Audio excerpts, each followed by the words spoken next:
ketika Wahabi ketemu dengan militansi Islam gaya Ikhwan, klop, meledak itu. Jadi satu sisi sangat puritan, sisi lain sangat militan. Puritanisme ketemu militanisme, asik itu. Donasi itu disalurkan kemana-mana, ke Asia Tengah, ke Bosnia segala macam, ke Indonesia juga ya? Ke Indonesia juga, hanya berdasarkan trust. Saya percaya nih kasih 100 juta, cash, trust, informal. Ya kan? Nggak harus balikin nggak laporan, ada audit, laporan segala macam, gitu ya. nggak ada itu. Itu kan gayanya Ausaid, Iya, USAID itu kan Eropa lah ya. Amerika itu kan gitu, laporan harus itu benar. dalam perjalanannya uang-uang itu kan gampang sekali diselewengkan gitu.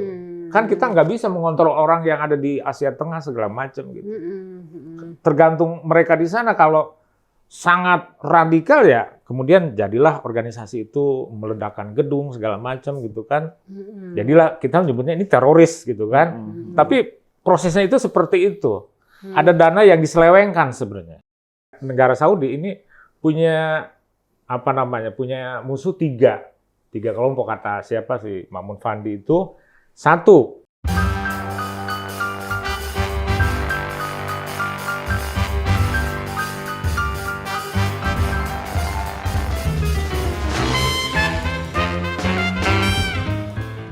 Halo pemirsa Cokro TV, jumpa lagi dalam program acara Seruput Kopi. Nah, Seruput Kopi kali ini kita istimewa karena kedatangan profesor guru besar yang baru saja beberapa waktu lalu menyampaikan orasi ilmiahnya, yaitu Profesor Jajang Jahroni. Profesor Doktor. Profesor Dr. Jajang Jahroni, apalagi? udah, Belakangnya cukup. Saya setakut salah juga. Terima kasih Kang Jajang sudah kesini. sama-sama ya. Ya. Dan saya Nong Darul Mahmada didampingi oleh Mas Ahmad Sahal. Halo pemirsa Cokro TV. Ya. Jadi nih pemirsa Cokro TV, Profesor Jajang kemarin itu memberikan pidato ilmiahnya itu tentang Wahabisme di Indonesia tentu saja. Ya, maksudnya di kampusnya itu UIN Syarif Hidayatullah Jakarta. Nah, tentu pemirsa Cokro TV udah sangat biasa mendengar nama atau istilah Wahabisme, Salafi gitu kan. Nah, di obrolan kita saat ini, di Seruput Kopi saat ini, kita akan membahas lebih dalam. Karena Profesor Jajang itu sangat serius meneliti fenomena gerakan keagamaan Wahabi Salafi. Dari mulai misalnya masuknya ke Indonesia itu gimana, pendanaannya itu gimana, dan pengaruhnya yang sampai sekarang misalnya ya kalau kita misalnya melihat, membaca berita udah masuk ke kelas menengah sangat masif ya. Ada musisi yang tiba-tiba mengharamkan gitar, alat musik yang sebenarnya itu jadi mata pencaharian mereka gitu kan. Terus berubah. Jadi ada yang namanya tren hijrah di kalangan musisi misalnya atau kelas menengah. Ini menarik karena itu ada kaitannya dengan pengaruh Wahabisme Salafi ini. Dan kita akan mulai nih Mas Hal ya, ngobrol langsung dengan Profesor Jajang atau kalau saya akrab memanggilnya Kang Jajang karena sama-sama dari Sunda. Nah, dan saya sebelum lupa nih pemirsa Cokro TV, jadi Kang Jajang nih juga punya channel YouTube yang mungkin pemirsa Cokro TV bisa menontonnya karena isinya setelah saya lihat-lihat tadi itu menarik banget perbincangan, kontennya gitu yang memberikan wawasan buat kita semua. Nah, nama channelnya itu adalah Jajang Jahroni Channel. Jadi subscribe ya, lumayan buat Kang Jajang revenue. Oke. Kita akan mulai nih Kang Jajang. Jadi mungkin bisa diceritakan secara umum dulu nih tentang Wahabi Salafisme karena istilah itu sebenarnya buat pemirsa Cokro TV juga udah akrab gitu loh. Karena sering sekali kalau Cokro TV itu membahas soal itu. Seberapa besarnya sih sebenarnya pengaruh kelompok ini untuk Islam di Indonesia? Baik Tenong, terima kasih juga Mas Hal. Istilah saya itu Salafi strip Wahabi ya. Nah, jadi kalau saya tadi kebalik ya Wahabisme Salafi Wahabi karena Salafi itu banyak.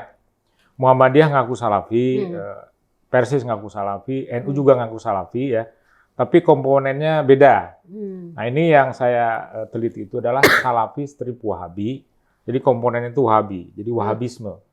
Ada seorang ulama abad ke-18 ya, 18-19 itu namanya Muhammad bin Abdul Wahab.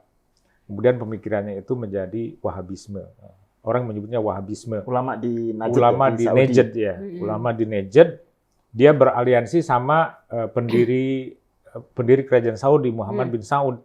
Kemudian mereka menang, ya konsesinya Muhammad bin Abdul Wahab diberi tempat spesial di masyarakat ya. Sosial keagamaan diserahkan sama Muhammad bin Abdul Wahab. Urusan keagamaan. Urusan gitu. keagamaan. Sampai sekarang. Jadi ulama-ulama besar Saudi itu pasti dari Najd dan pasti keturunan Muhammad bin Abdul Wahab. Gitu. Jadi elit kerajaan lah ya. Profesor-profesor, syekh segala macam itu.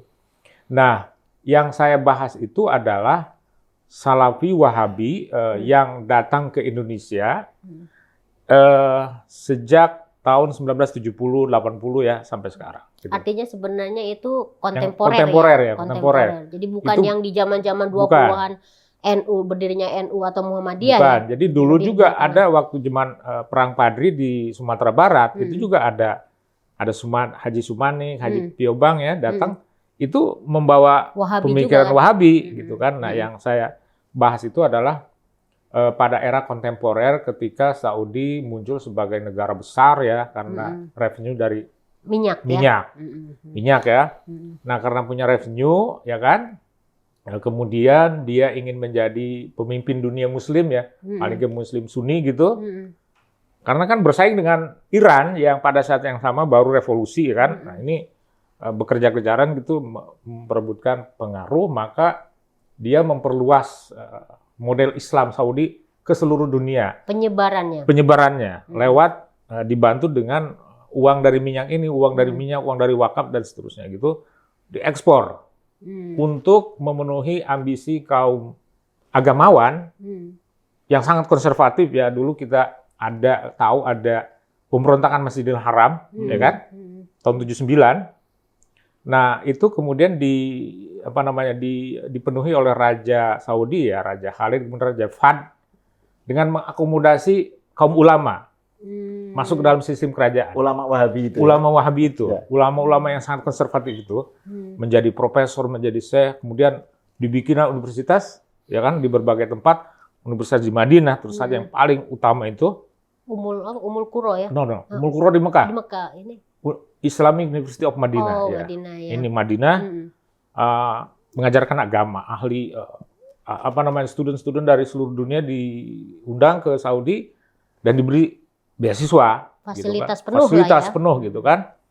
Kemudian Saudi juga mengirim para profesornya ke seluruh dunia termasuk Indonesia untuk menyebarkan Islam, pendidikan ya. Nah, tentu saja Wahabisme terbawa-bawa ini. Ya kan? Karena Islam Saudi ini Islam yang dekat sekali dengan Wahabisme gitu. Maka kemudian lambat laun orang Islam Indonesia mengenal Wahabisme ini di era kontemporer ini gitu kan lewat pendidikan yang didirikan oleh Saudi Arabia gitu. Dan mendirikan apa yang juga sempat saya baca dalam pidatonya itu untuk pendidikannya itu mendirikan Lipia kan mendirikan di awal Lipia, itu. Ya. Lipia itu tonggak ya. Tonggak dari Lembaga Ilmu Pengetahuan Islam dan Arab dan Bahasa Arab di Buncit ya. Dulu di Salemba kemudian pindah ke Buncit. Ya kan? Buncit ada mahasiswa-mahasiswi dari seluruh Indonesia beasiswa ya kan. Ya beasiswanya tentu saja naik turun ya sesuai dengan kemampuan keuangan Saudi gitu. Tapi bagi orang Indonesia kuliah, dapat beasiswa, dapat buku, dapat rumah, ya kan? Ada janji mau ke Saudi, dikuliahkan haji, umroh, dan wah itu luar biasa gitu kan? Gitu. Nah, Kang Jajang, itu sebelum membahas, ini menarik nih, membahas tentang gerakan Wahabi, Salafi Wahabi ya, kontemporer ya, tahun 70-an sampai sini sekarang. Ya. Nah, Kang Jajang bisa cerita nggak tentang karakteristiknya apa sih sebenarnya dari segi paham keagamaan ya? Salafi Wahabi ini yang membedakan misalnya dengan katakan aja NU atau Muhammadiyah atau yang lain gitu. Oke. Salafi Wahabi ini, atau saya sebutnya Wahabi aja ya. Ya, Wahabi Wahabi aja, ini oke. adalah kaum yang tentu saja mengajak kaum muslim untuk semangat kembali kepada Quran dan Sunnah ya. Tapi ini cara kembalinya ini dengan cara pemahaman yang sangat harfiah. Literer. Sangat literer. Sangat, maka kemudian yang didapatkan adalah pemahaman keagamaan yang sangat ketat, bahkan keras. Harsh, especially against women, gitu kan. Nah, selama ini kan perempuan jadi korban di Saudi karena pemahaman Karena Islam yang pemahaman sangat keagamaannya ya. Iya, jadi kaum Wahabi itu memahami bahwa kebenaran itu ada pada teks itu sendiri. Kebenaran. Jadi kita sedapat mungkin mendekati teks gitu. Jangan ada tafsir, apalagi takwil gitu kan. Tafsir itu kan artinya ini kebenaran begitu gamblang kok ditafsirkan, akhirnya semakin jauh akhirnya hilang itu kebenaran gitu. Nah, kaum Wahabi itu kepada teks itu, the proximity to the text gitu. Jadi kalau Nabi bilang jihadukunna fi buyutikunna, jihadmu kaum perempuan ya di rumah. Di rumah. Ya itu domestikasi udah domestikasi gitu ya. Tanpa melihat kalau kita kan bisa ngomong ya konteksnya gimana dulu kan gitu kan dulu. Kalau sekarang masa bagi orang Wahabi itu nggak ada ya. Bunyinya begitu ya begitu gitu. Nah, itu berarti kalau kita lihat ya pemahaman mereka, klaim mereka bahwa kembali ke Quran Sunnah dengan cara pemahaman yang harfiah, itu berarti bagi mereka pemahaman mereka terhadap teks itu bukan penafsiran ya. Ya, itulah bunyi teks iya. gitu ya. Makna teks itu gitu ya. Jadi nggak ada penafsiran. Mereka ya, nggak menyebutnya bukan tafsir. Iya, itu teks itu sendiri, bunyi teks begitu ya begitu gitu. Mungkin jadi kan sedapat mungkin kita mengikuti teks. Jadi kalau kita mengikuti pengajian kaum Wahabi, ustadz-ustadz Wahabi, dia nyebut ayat, nyebut hadis, nyebut ayat, nyebut hadis terus gitu kan. Paling banter itu nyebut pendapat-pendapat ulama Wahabi itu sendiri. Nggak ada penjelasan gitu kan yang intelek itu yang nggak ada. Ya, kalau misalnya kayak di NU itu nggak ada kitab, kan kalau di NU itu ada kitab kuning yang merupakan bermazhab, hasil ada mazhab kan, 5 mazhab Syafi'i, Hambali, yang merupakan Maliki, istilahnya Hanafi. hasil pemikiran para ulama Intelektualisasi kan. gitu ya. Jadi di Wahabi itu nggak ada langsung kepada Iya, jadi Al-Quran. misalnya kita mengikuti pengajian Ustadz Khalid Basalamah. Iya. Menurut Al-Quran, ayat ini dia nyebut Al-Quran, kemudian nyebut hadis, nyebut Quran, nyebut hadis, nyebut terus gitu kan. Menurut Imam Ahmad bin Hanbal, rahimahullah, menurut Imam Ahmad Ibnu Taimiyah, terus begitu aja. Itu pengajiannya sangat membosankan bagi. Sangat kering lah istilahnya. Sangat kering ya, sangat kering. Sangat kering. Jadi kalau ada orang yang berbeda gimana? Oh, itu bid'ah. Jadi Itu udah langsung aja berbeda itu bid'ah gitu ya. Bid'ah haram, bid'ah bar. Setiap ceramah selalu diingatkan kullu bid'atin dhalalah wa kullu dhalalatin finnar. Terus gitu. Misalnya yang paling mutakhir itu pandangan Khalid Basalamah mengenai wayang Ya. gitu kan. Itu bid'ah, itu haram itu. Sementara bagi umat Islam Indonesia secara umum kan di NU lah misalnya, itu kan wayang itu dipakai bahkan oleh Wali Songo kan. Wayang itu simbol. Jadi wayang itu ya alat gitu. saja bisa digunakan untuk menyebarkan media, Islam. Itu bagi mereka nggak ada. Strik itu haram gitu ya. Haram. Bid'ah, haram, bid'ah bareng. Ya kan? Karena punya pandangan yang strict begitu, ya kan? Maka terjadinya sebuah perbedaan pendapat nyaris nggak mungkin. Nggak ada ya. Space Kosong gitu ya. Space mereka itu kan sangat terbatas. Terbatas. Jadi perbedaan pendapat itu kan baru terjadi kalau kita punya space yang cukup. Nah, ini space-nya sangat kecil, maka perbedaan pendapat nyaris nggak mungkin gitu. Kalau ada di pihak mereka nih berbeda pendapat, itu bisa jadi di-exclude, ya kan? Di-exclude. Satu jamaah misalnya, saya punya jamaah banyak ya, kemudian ada seorang murid saya ini kok agak nyeleneh gitu, itu bisa saya exclude di depan murid-murid yang lain gitu. Di-exclude secara harfiah juga? Secara harfiah. Disuruh pergi gitu? Iya, jadi dalam satu kesempatan, dalam sebuah di jamaah saya bilang, demi Allah, demi Rasulullah, Ahmad bin Sahal telah melakukan bid'ah. Karena dia telah dengan ikhtilat, dengan muhrim, dengan perempuan yang bukan muhrimnya. Ikhtilat itu nyampur ya. Campur baur ya. Mm-mm. Karena itu melanggar kitab Allah dan sunnah Rasul. Karena itu dia bukan jamaah kita lagi, gitu loh. Jadi langsung dihukum saat itu Iya. juga oleh imamnya Iya. gitu ya. Ikhtilat. Itu pernah terjadi sama Ustadz Ja'far Umar Thalib, ya kan? Dia Salafi Wahabi, Pendiri ya. Laskar Jihad ya. Pendiri Laskar Jihad, dan dia dulu pernah dekat dengan pejabat, dengan artis gitu kan. Kemudian sama ustadz-ustadz yang lain Exclude, di-exclude, keluarkan. dicerca. Ada istilahnya tuh asyadmu. Asyadmu tuh mencerca.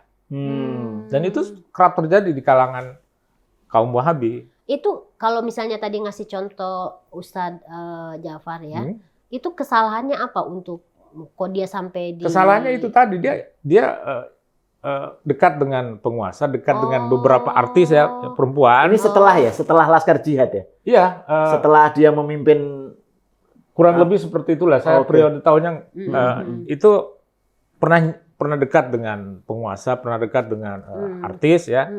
Mungkin artis itu pengen ngaji juga kan gitu kan. Kenapa nggak mengaji sama Ustadz Ja'far? Nah, justru dia dicerca.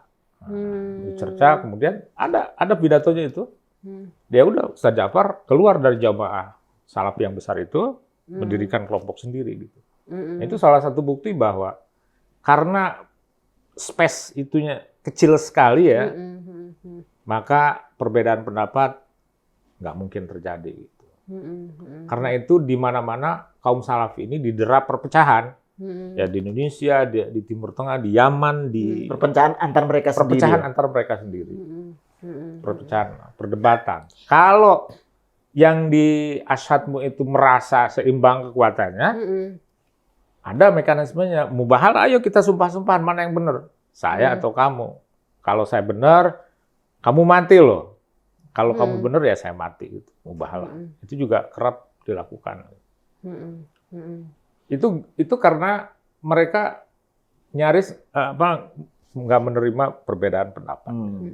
Ya meskipun istilahnya mereka berbeda pendapat, tetapi kan meskipun udah berpisah-pisah, tetapi kan mereka tetap pemahamannya itu sebagai Wahabi kan. Iya. Nah ini mungkin yang menjelaskan khususnya di Indonesia ya, kita melihat misalnya begitu banyaknya yang Wahabi itu atau Salafi Wahabi ini muncul di media-media. Misalnya tadi sempat disebut Khalid Basalamah gitu kan. Terus mungkin juga pemirsa Cokro TV juga pernah dengar nama Salim Al-Jufri. Saya baca pidatonya Kang Jajang juga menyebut nama Salim Al-Jufri yang sekarang sebagai Dewan Syuro PKS. Terus tadi juga Laskar Jihad ya, Ja'far Umar Thalib yang udah nggak ada sekarang kan, udah meninggal. Nah, juga mungkin bisa dibilang yang nama cukup sangat terkenal juga misalnya kayak sosok Rizik Syihab yang selalu dikaitkan dengan Arab Saudi nih, yang saya juga nggak tahu apakah itu masuk nggak dalam kategori sebagai Salafi Wahabi. Nah, bagaimana nih Kang Jajang melihat peta orang-orang yang saya tadi sebutkan, yang satu ada di partai misalnya kan PKS, yang satu misalnya lebih ke ke kelompok kelas menengah nih, Khalid Basalamah kan terkenal pengajiannya di kalangan kelas menengah nih, khususnya di kota-kota kan, artis, siapa gitu kan. Nah ini juga ada kayak misalnya Rizik Syihab yang sebagai imam besar yang mengumpulkan laskar-laskar ini. Gimana tuh Kang Jajang melihat itu? Ada Salim Segaf Al-Jufri, ada Rizik Syihab, ada siapa lagi? Khalid Basalamah, ada Syafiq Basalamah ya kan? Ininya. Salim Segaf Al-Jufri ini dia sebenarnya berasal dari Al Khairat, organisasinya ya. Organisasi di Indonesia Arab ya, itu keturunan Arab ya, dari Palu ya kan, kemudian pergi ke Saudi, ke Madinah ya, ke Madinah. Kemudian pulang, dia kan dihormati, berasal dari keluarga Segaf yang besar, kemudian di sini punya lembaga, sangat dihormati oleh pemerintah Saudi.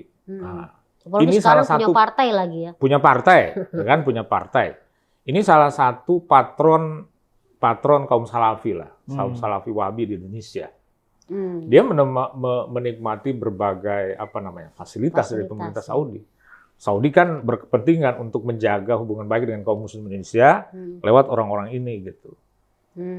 Ada, saya nggak tahu persis ya, ada dana yang disediakan untuk entertain gitu kan, supaya tetap kaum muslim Indonesia ini masih berada di bawah kepemimpinan Saudi dan seterusnya gitu kan. Dana dari Saudi ya? Dana. Saudi banyak sekali dananya kan. Okay. Ada Salim Segaf, kemudian Hidayat Nur Wahid, ya kan? Masuk ke dalam gerbong yang sama kan? Masuk ke dalam gerbong yang sama. Gitu. Dua-duanya PKS dan dua-duanya dosen saya di IAIN dulu, tafsir hadis. Dua-duanya Universitas Madinah, iya. Ya kan? Jadi kalau mereka punya jadi kalau pemerintah Saudi punya kepentingan dengan kaum muslim Indonesia, ya tinggal menghubungi mereka aja gitu kan. Kemudian ada lagi Rizik Syihab. Rizik Syihab alumni Saudi tapi di Riyadh ya. Jamiah Imam Riyadh, iya, ya kan? S2 apa S3 ya? Karena yang ada di Malaysia juga dia. S2 kalau nggak salah, S2 ya. Kemudian dia pulang mendirikan FPI, ya kan? Dari Rizik Syihab ini dari keluarga Hadrami. Hadrami siapa? Jamiatul Khair ya? Iya. Hadrami Jamiatul Khair ya? Habaib dia. Habaib. Ya, Habaib. Tradisi Jamiatul Khair itu sebenarnya mirip-mirip NU, ya kan? Tradisinya ya. Tradisinya, keagamannya, ritualnya ya. Ada muludan segala macam, rotib segala macam kan? Haul. Ya, haul gitu kan. Setahu saya dia bukan Wahabi. bukan Wahabi. Tapi dia punya pandangan politik yang sangat keras ya kan, sangat berbeda. Itu mungkin gitu. kecocokannya ya, kesamaannya ya. Iya, dia jadi kalau ngelihat EPI itu Wahabi bukan, menurut saya sama sekali bukan punya tradisi yang sangat berbeda gitu. Ketika di Saudi juga Rizik Syihab ini berada di Riyadh, kemudian dia punya hubungan baik dengan keluarga-keluarga Arab yang ada di Indonesia, ya kan? Dan kalau dia punya pandangan politik, ya bisa sekubu dengan kelompok-kelompok Islam yang lain yang anti pemerintah segala macam gitu. Tapi dia bukan Wahabi gitu. Artinya gini, mungkin kesamaannya adalah pada pandangan politik aja, tetapi kalau pandangan agama itu berbeda. Berbeda sekali. Dan itu yang terjadi sekarang di Indonesia itu kan kalau ngelihat peta politiknya kan seperti itu kan. Betul ya, betul. Jadi ada lagi misalnya Khalid Basalamah tuh yang Khalid menarik Basalamah juga. ya. Khalid Basalamah sangat populer sekarang ya. Salah satu ustadz Wahabi yang Salafi Wahabi yang sangat populer. Ada Syafiq Basalamah juga. Dia memadukan dakwah dengan usaha segala macam gitu. Banyak sekali kalangan menengah yang tertarik dengan dakwah dia. Kenapa tertarik? Bagi kalangan kaum muslim ya pada umumnya, agama itu ya Quran hadis. Kok agama ada filsafatnya lah, ada mistisisme. Sejarahnya gitu. Itu menjauhkan orang dari kebenaran itu. Itu versi Wahabi seperti itu. Iya, versi Wahabi seperti itu. Makanya dakwah Khalid Basalamah dan teman-temannya ini ditangkap oleh banyak orang ya.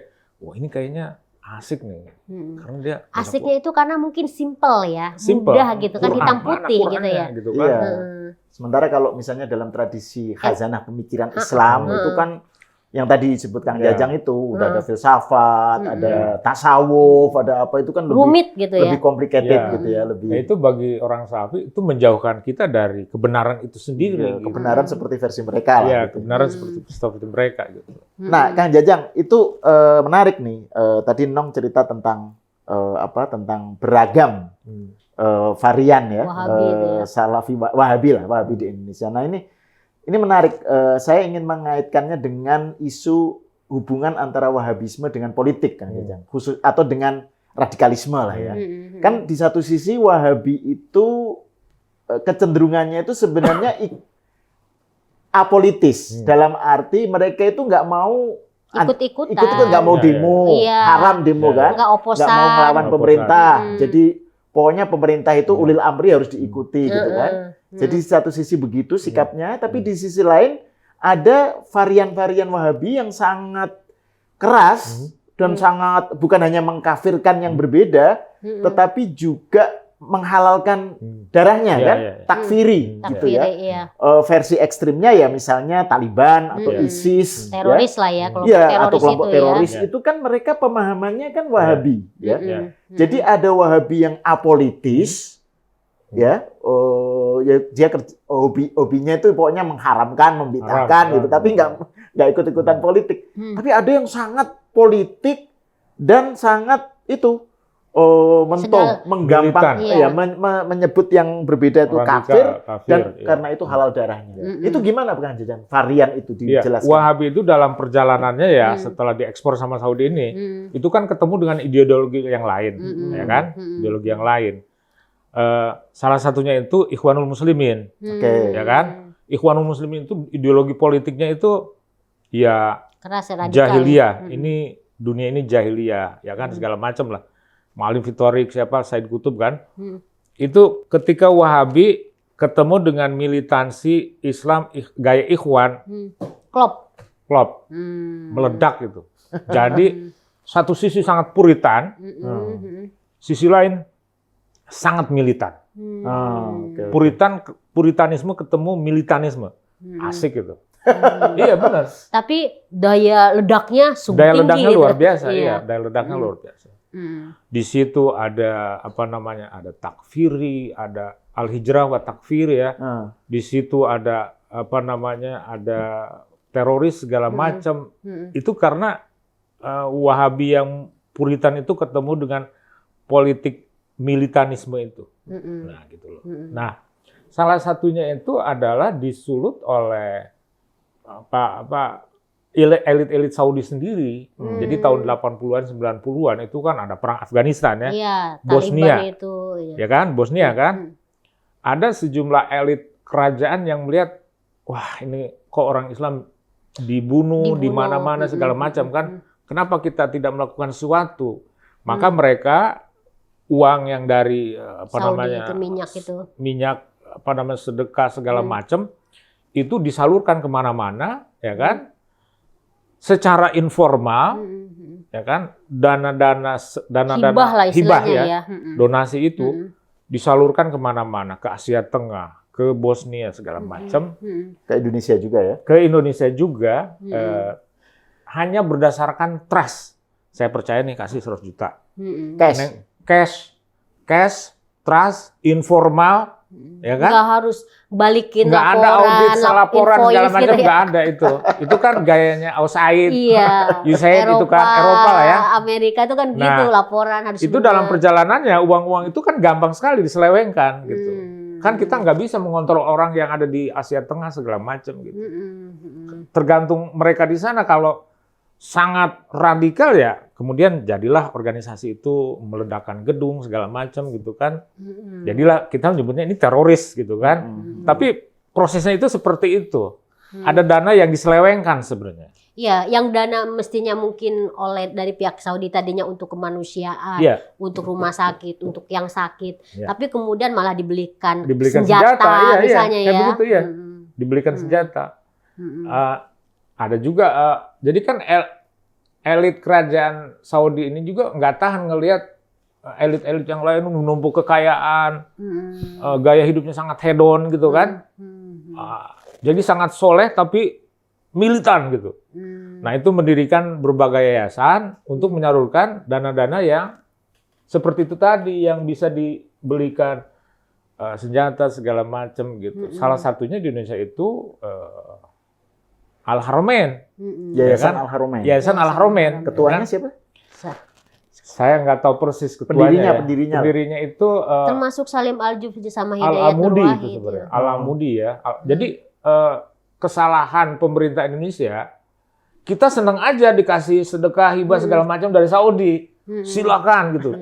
Tanpa ada kontrol dari pemerintah. Iya. Atau minimal sebelumnya verifikasi kan. Nah, kita mah dikasih udah syukur lah. Ngapain diverifikasi segala, kira-kira begitu. Nah, itu mereka merekrut, bikin organisasi lokal segala macam, yayasan lokal di berbagai tempat di Indonesia. Itu yang kemudian menumbuhkan radikalisme dan terorisme. Ketemu di Indonesia dengan apa? dengan NII, ya kan, dia yang punya sejarah sendiri. Di Indonesia sendiri tuh potensinya tuh Potensinya udah ada. ya. Jadi pas ini Iya. dana ada Iya, masuk dana, klop iya, lah betul. gitu ya. Ketemu Abu Bakar Ba'asyir, dia kan NII, NII kan awalnya, rootnya kan, betul. ketemu Iya. dengan apa namanya, lulusan Saudi, lulusan ini yang sangat puritan, udahlah ketemu jadi ada uang, ya udah. Dan lembaga pendidikan yang mereka kelola itu kemudian jadi kayak semacam pelatihan kader-kader ya. Iya, kayak gitu. Kayak misalnya di Lamongan yang si bomber-bomber Betul, Bali betul, itu kan juga mendapatkan katanya dana dari Iya. itu juga kan, dari Dana Saudi juga kan. dari berbagai sumber. Dari berbagai Sumber. Jadi dana itu, Nong ya, dana itu bisa dari resmi dana kerajaan. Kerajaan ya. Kerajaan sebenarnya sama sekali nggak ada niat untuk ini bikin teroris segala, bukan. Ini dana dari entah itu wakaf, entah itu revenue minyak ya. Tapi kemudian itu tadi karena sangat informal, maka dana itu dengan mudah diselewengkan. Atau dana dari para muhibbin, ya kan? Muhibbin itu orang yang mendonasikan, orang-orang Donatur lah. Iya, Donatur. Donatur Arab. Ya kan? Kira-kira kalau dititipin ya pada student itu, student yang dari Indonesia nih, saya punya $10.000, $20.000 gitu. Dibawalah uang itu ke Indonesia, dia kan nggak bisa ngontrol, gitu loh, nggak bisa ngontrol. Nah kemudian meletuslah berbagai tindakan teror di Indonesia, ya kan, tahun berapa itu? Ada bom Bali segala macam kan? 2002 ya, Bom Bali aja 2 kali kan? 2002 gitu kan. itu. Kemudian ada tekanan dari dunia internasional, kira-kira Indonesia tolong atur dong itu kelompok-kelompok terornya itu. Nah kemudian kita baru bikin undang-undang, bikin Densus terorisme, ya kan, Densus. bikin PPATK. internasional transfer itu ada tata caranya lah. Kayak gitu, Lewat ya kan? PPATK, jadi kan ketahuan tuh, Iya. pantau. Aliran dana dari mana gitu. Itu berkurang drastis. Tapi kan orang gampang, saya pernah dikasih tahu sama orang-orang itu, oh gampang Pak itu kok menyiasati kontrol seperti itu, ya uang itu dipecah aja Pak. Waktu di Mekah ya waktu di Saudi kita pecah, ada 100 juta, kita bagi 4 aja, masing-masing Mbak 25 juta gitu. Kalau ditanya ini uang apa? Ya saya kerja di Saudi. Pas sampai Jakarta ya digabung lagi, gitu. Uang itu mungkin buat pondok, buat madrasah segala macam atau kegiatan-kegiatan yang lain gitu. Gitu. Yang artinya kalau Kang Jajang ingin menegaskan bahwa meskipun udah ada aturan yang cukup ketat karena terkait adanya terorisme dan lain-lain, aliran dana untuk membantu kelompok-kelompok seperti itu masih ada ya. Masih ada. Cuman saya kira sekarang kelompok-kelompok itu semakin susah karena ada perubahan besar kan di Saudi kan. Ada Raja Salman, ada MBS segala macam yang sangat reformnya itu sangat sekuler saya kira. Nah ini saya pengen nanya itu. Itu mungkin jadi ini terakhir kan, nih ini. Tadi Kang Jajang bilang bahwa karakteristik Wahabi itu, pemahaman keislaman ala Wahabi itu kan yang strict, ketat, tekstual, kan gampang sekali mengkafirkan, mengharamkan, membid'ahkan. Nah tapi kan ini kita lihat beberapa tahun terakhir kan ada upaya-upaya reformasi dari MBS, Muhammad bin Salman ya. Untuk misalnya tadi kan dibilang Wahabi itu sangat kuat, domestikasi perempuan, perempuan itu dikekang. Sekarang kan orang perempuan mulai dapat keleluasaan, bisa dari segi nyetir sendiri yang kita tuh sudah berapa kita mah udah biasa banget gitu. Itu baru sekarang ini. Terus soal berpakaian, soal ada sinema, ada macam-macam. Katanya udah nggak harus ditemani. Iya, kalau nggak boleh untuk bepergian ya. Nah itu gimana Kang Jajang melihat reformasi ini seberapa mendasar, seberapa berpengaruh terhadap Wahabisme di dunia lah gitu. Dulu Raja Faisal waktu masih jadi Pangeran Faisal itu pernah melakukan reform yang sama. Tahun 60-an ya. Perempuan boleh sekolah ya kan. Itu ada tahun 60-an tuh, 50-an, 60-an udah. Tapi kemudian gagal. Jadi negara Saudi ini punya punya musuh tiga kelompok, kata siapa sih Ma'mun Fandi itu. Satu keluarga kerajaan yang tidak dapat tidak dapat posisi lah, warisan sakit hati ya kan. Ini keluarga kerajaan, apalagi nanti kalau mereka ini ketemu dengan puritanisme segala macam ya, royal family gitu ya. Yang kedua, orang-orang Saudi bisa jadi juga keluarga kerajaan atau orang-orang Saudi ini kan banyak di seluruh dunia ya dan pinter-pinter. Tapi ini yang sekuler. Jadi kalau ini yang sangat religius, yang ini sekuler. Ini kan mereka sangat beroposisi sama kerajaan, mengkritik gitu kan. Yang ketiga itu adalah kaum agama. Nah, kaum agama konservatif ya. Yang dulu muncul tahun 79 gitu kan. Ini kerajaan ini udah semakin jauh dari Islam dan seterusnya. Jadi ini kaum konservatif Ancaman. ini yang lebih wahabi merasa lebih wahabi dari kerajaan. Jadi gitu selalu ada ancaman dari kaum agama yang konservatif ini. Ya. Ini kan reform ini gimana? Ya kan? Ini kan kaum agama banyak di Saudi ini. Kalau mereka oke ya reform jalan. Tapi kalau mereka kecewa itu bisa jadi mereka akan melakukan tindakan seperti tahun 79 itu gitu. Nah, ini ya siapa sih MBS udah ngitung-ngitung nih, bagaimana respon. Ada pemboman di mana-mana segala macam gitu. Tapi sejauh ini saya kira MBS populer di kalangan kaum muda terutama ya, senang dengan reform segala terutama macam. perempuan juga ya. Iya. Nah, kita belum tahu respon kaum agamawan yang konservatif ya, karena mereka kan pasti akan semakin tersisihkan. Nah, nanti melawan lagi sama kerajaan. Gitu. Tapi kalau menurut Kang Jajang, ini reform yang sekarang ini nggak akan bertahan lama nggak? Atau akan meluas nggak? Ya, pertama kalau Raja Salman mangkat, itu kan nanti siapa yang jadi raja. Nah, ini kan pergantian dari generasi anak ke cucu ya. Salman kan putra Raja Saud yang terakhir. Oke. Kan menurut undang-undang selama ada anaknya Saud ini, dia yang jadi raja. Nah, ini dari anak ke cucu. Ini belum ada mekanismenya nih. Oke? Ini yang lain bisa nerima nggak? Ya kan MBS udah jadi putra mahkota, tapi yang lain kan banyak juga cucu yang mungkin lebih hebat dari MBS gitu kan. Ya kan? Ini belum ada. Jadi kalau smooth ya oke, Salman MBS jadi raja. Kemudian kalau reform ini bisa diterima dalam pengertian rakyat hidup oke, nggak terlalu susah. Saya kira reform ini akan berjalan ya. Ya. Cuma kan jadi kalau misalnya melihat pada sejarah yang dulu, yang dimana Raja Faisal pernah melakukan hal-hal reformasi seperti ini, tapi kemudian gagal karena kekuatan kelompok agamanya ya, kelompok agamanya. Nah mungkin juga kalau sekarang kelompok agamanya kuat, reformasi yang terjadi di Arab Saudi juga mungkin akan mentah ya. Ya, tapi tentu saja di balik itu kita ada kekuatan-kekuatan besar yang berpengaruh ya, yang nggak kelihatan ya. Raja Faisal itu kan gagal saya kira karena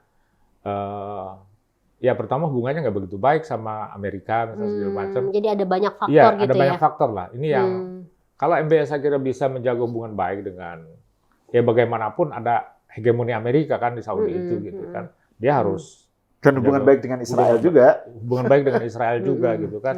Nanti Raja Faisal itu dibunuh nih. Dibunuh sama sepupunya. Iya. Sepupunya. Bukan sama penembak apa gitu, bukan sepupunya. Bukan sama lawannya yang ini ya. Sepupunya yang marah sama dia. Kalau reformnya itu bagus dan dia bisa menjaga baik dengan berbagai pihak ya, saya kira oke, reform akan. Iya, maksudnya gini loh, poin saya dari tadi penjelasan tergantung dari Amerika, kedekatan dengan Israel, yang sebenarnya dua hal itu justru untuk kalangan Wahabi yang kita kenal di sini, itu kan sesuatu yang diharamkan gitu loh. Saya pernah nanya sama Ustadz Ja'far Thalib ya. Ustadz, Anda ini milih Saddam Hussein apa milih Amerika? Amerika pasti ya. Dia yang penting bukan milih Syiah. Amerika. Gitu. Itu kan karena Syiah. Milih Amerika. Jadi maksud saya waktu itu pertanyaan saya gini. Tapi kan jadi Saudi ini kan dekat sekali sama Amerika. Sekutu. Dan Saddam Hussein yang sama-sama Muslim itu justru dijajah diperangi sama. Karena Saddam Hussein pokoknya dia ngebela Amerika. Saya kaget juga itu. Jadi maksudnya Wahabi yang kelihatan seperti itu ya bidah-bidah. Justru pandangan politiknya seperti terhadap Amerika itu sangat soft itu. Sangat lunak, sangat sangat memaklumi gitu ya. Nah, terakhir Kang Jajang, terakhir dari saya, mungkin Nong nggak tahu. Tapi ini kalau saya sih ngerasa makin kesini tuh justru makin menarik ya. Gitu. Terakhir dari saya Kang Jajang, kan tadi kita tahu pemahaman Wahabi yang strict dan keras gitu ya, puritan, harfiah. Itu kalau untuk diri mereka sendiri terserah lah gitu kan itu hak asasi untuk orang memilih penafsiran pemahaman keagamaan seperti itu. Tapi kan kita hidup dalam era demokrasi yang majemuk, ada banyak kelompok, ada banyak keragaman internal di dalam Islam maupun eksternal. Nah, pemahaman semacam itu tuh apa cocok ya dengan masyarakat kontemporer gitu loh yang majemuk itu gitu. Iya, pemahaman ala Wahabi tentu saja nggak cocok ya, nggak cocok. Kita kan hidup bermasyarakat, harus saling menghargai. Mereka itu selama ini ya diem aja gitu, meskipun nggak setuju gitu ya, karena mereka masih kecil gitu. Ya nggak sesuai, tapi masalah banyak perubahan ya. 10 tahun terakhir ya, saya kan kaum Wahabi ini sangat patronase. Setorannya dari sana berhenti ya udah mereka juga di sini susah karena selama ini mengandalkan bantuan dari sana. Mereka harus mengubah diri gitu, harus survive. Ketika harus survive itu salah satunya mereka harus membuka diri lebih moderat, misalnya sekolah ya kan mulai menerima kurikulum nasional gitu kan. Pondok-pondok Wahabi yang besar di Jawa Tengah, di Jogja itu mulai terbuka. Mulai terbuka. Donasi kan yang real itu dari masyarakat setempat gitu. Real. Ya sementara kelompok-kelompok kecil itu semakin hilang karena supply-nya sudah selesai. Nah, waktu saya penelitian sekitar 12 tahun yang lalu ya, itu terjadi perubahan, mulai terjadi perubahan gitu. Dulu itu misalnya jadi setiap bulan Ramadan tuh korma itu banyak sekali. Korma. Kiriman langsung berarti itu ya? Bantuan Saudi itu kan korma, kambing, Quran, sejadah, uang. Uang itu untuk madrasah atau masjid. Nggak boleh yang lain. Gitu ya. Itu kualitas kormanya semakin turun nih. Dulu itu katanya kormanya tuh korma makjul, korma yang bagus itu. Ya. Waktu saya datang, itu kormanya kayak korma curah gitu. Iya. Ya, ini kurmanya yang kita punya sekarang begini katanya gitu. Harga kambingnya, mereka kan ngirim uang, bukan ngirim kambing, ngirim uang untuk kurban. Itu ngirim uangnya tetap, padahal kan harga kambing di sini naik gitu. Gitu loh. Jadi kelihatan bantuan Saudi ya, entah itu pemerintah maupun masyarakat Saudi, itu semakin turun. Itu sekitar 12 tahun yang lalu. Sekarang saya kira harus semakin turun lagi gitu. Nah, karena itu kemudian kelompok-kelompok Wahabi ini nggak punya pilihan lain kecuali membuka diri lebih moderat lah. Meskipun mereka masih masih sangat keras untuk kelompoknya minimal gitu ya. Iya. Tapi sekolah mulai terbuka, mulai mulai berhubungan dengan masyarakat setempat, pengajiannya semakin Jadi gimana perubahan itu gimana, Ustaz? Saya bilang, ya saya kadang-kadang diundang juga tahlil, tapi saya di tempat tahlil diem aja. Gitu. Kata Ustaz Wahabi itu. Ustaz Wahabi itu. Apa di sini takiyah ya? Iya, diem aja. Loh kenapa diem aja? Tahlil itu kan nggak ada dalilnya, gitu kan? Tapi saya nggak punya pilihan lain, saya diundang, ya diem aja. Tapi nerima berkatnya. Ya, honornya dia terima, tapi tahlilnya nggak diikuti gitu ya. Gitu, salah satu sikap yang melunak gitu. Dan saya kira sekarang setelah 12 tahun, mereka pasti lebih banyak lagi perubahan yang terjadi di lapangan. Gitu. Ya, ini menarik. Jadi semakin kesini nih semakin asik. Belum sebenarnya saya pengen juga mengeksplorasi soal dana itu karena terkait dengan beberapa nama. Tapi mungkin ini bisa lama ya. Kita bisa nanti bahas lagi dalam sesi berikutnya.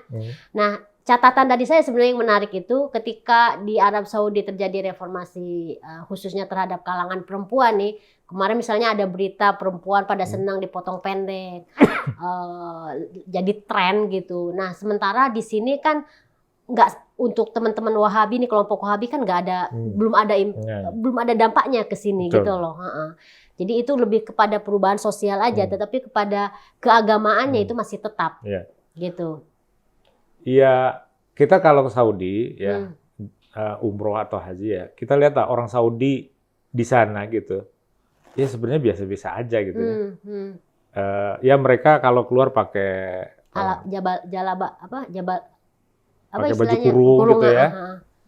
Tapi mereka sebenarnya modis, masyarakat biasa yang apa namanya yang suka juga nongkrong di mall segala macam ya.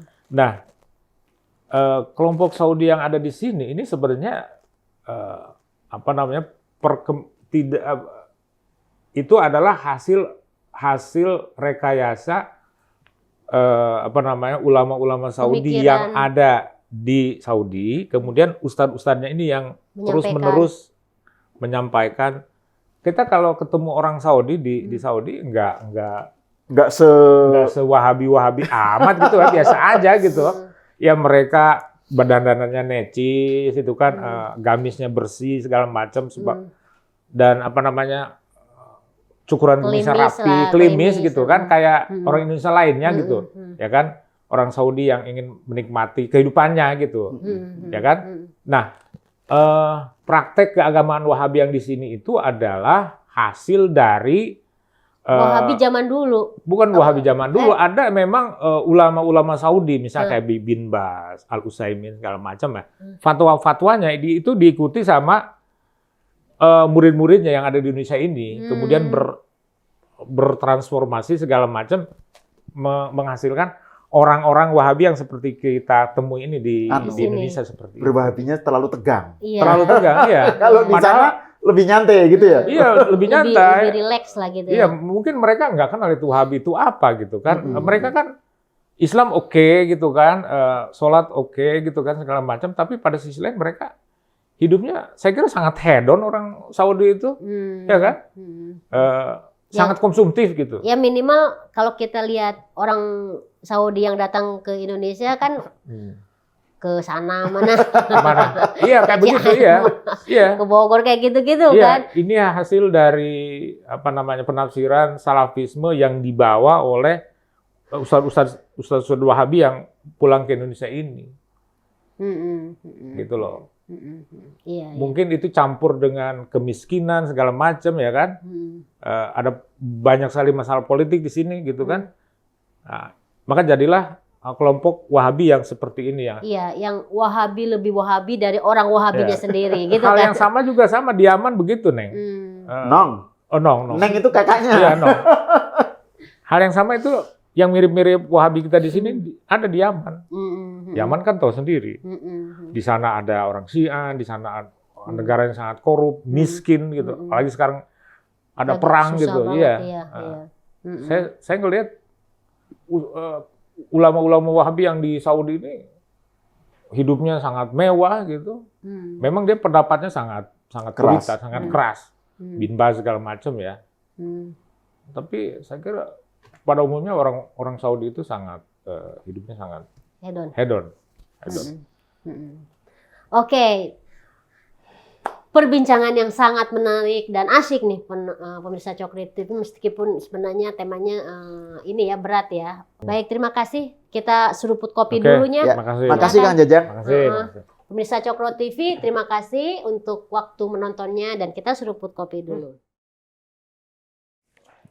Terima kasih. Salam semua. Salam. Dadah.